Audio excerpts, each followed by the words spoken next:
السلام عليكم ورحمة الله وبركاته. عاملين ايه؟ يا رب تكونوا دايما بخير. اهلا بيكم في فيديو جديد من قناة انجليزي تاني. ان شاء الله النهارده الفيديو بتاعنا هنتكلم فيه عن بعض العبارات الشائعة او الجمل الشائعة في اللغة الانجليزية اللي احنا بنستخدمها في حياتنا اليومية.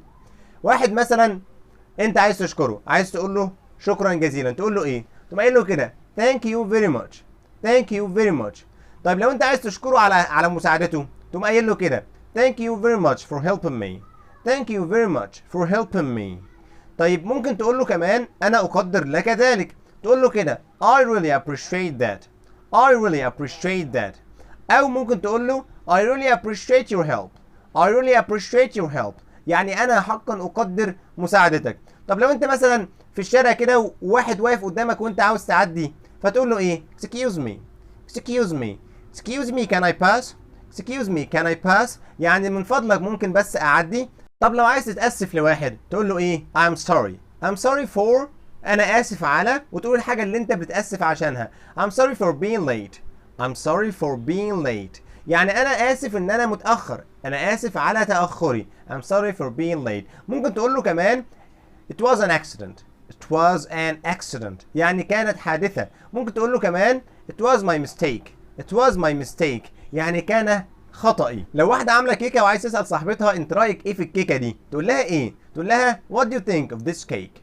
What do you think of this cake? يعني ما رأيك في هذه الايه؟ ما رأيك في هذه الكيكة؟ طب لو عايز تسألها بطريقة تانية ممكن تقول لها what does this cake sound?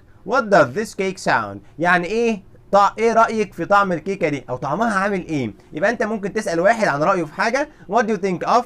او what does this thing sound؟ طب لو انت عايز تقول لواحد ان الحاجة دي تبدو جيدة، شكلها حلو، that sounds good. that sounds good.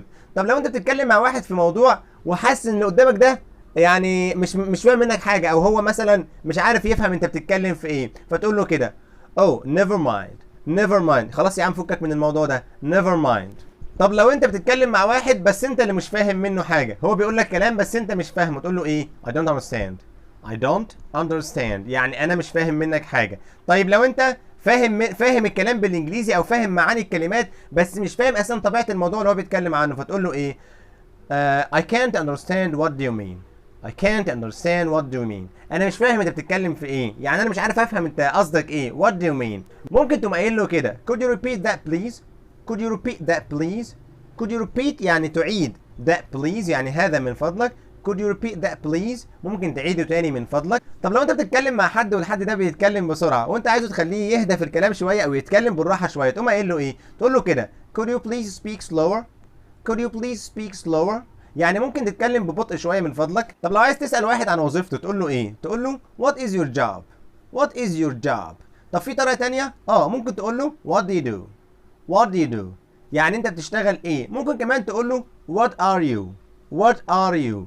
what are you يعني انت شغال ايه. طب لو انت عايز تساعد حد او عايز تعرض على حد المساعده، فتقول له ايه بقى؟ تقول له كده how can I help you. how can I help you يعني اساعدك ازاي. how can I help you. لو انت بتتكلم مع حد وعايز تقول له ثواني بس وهبقى معاك، يعني انا مش مركز معاك بس اديني ثواني وهبقى معاك، تقول له كده I'll be with you right now. I'll be with you right now. ممكن تقول له كمان I'll be with you in a minute. I'll be with you in a minute. يعني انا هبقى معاك خلال ايه؟ خلال دقيقة. لو اتصلت بحد والحد ده ما ردش عليك وانت عايز تسيب له رسالة صوتية، تقول له اتصل بيا الساعة مثلا 5، فتقول له كده، تقول له please call me back at 5. please call me back at. يعني اتصل بيا الساعة كذا. اتمنى الفيديو يكون عجبكم واشوفكم في فيديو جديد، والسلام عليكم ورحمة الله.